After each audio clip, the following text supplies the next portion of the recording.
Dans les forêts denses de l'Ogweivindo, le miel produit par les communautés de Zula et d'Ekata se distingue par sa pureté et sa réputation bien établie.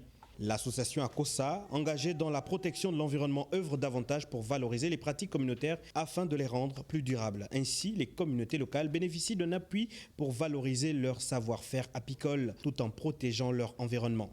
On a habité de faire ça. Si on nous laisse ça, on va trouver le travail pour trouver des 10 000. Nous, on est les pauvres du village. Ça, c'est notre chose que nous gagnons, notre 1000 francs au village. Ce projet sous-régional s'étend sur une durée de 24 mois. Il est mis en œuvre au Gabon, au Cameroun et en République démocratique du Congo. Il bénéficie du soutien du Fonds Équipe France et de l'Organisation internationale globale Initiative. Ce miel qui est récolté, bien que très prisé, n'est pas forcément de qualité.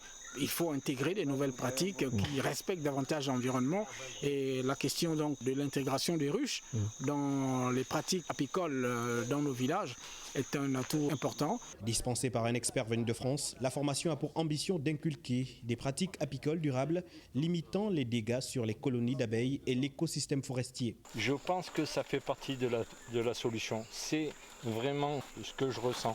Vous avez préservé la colonie.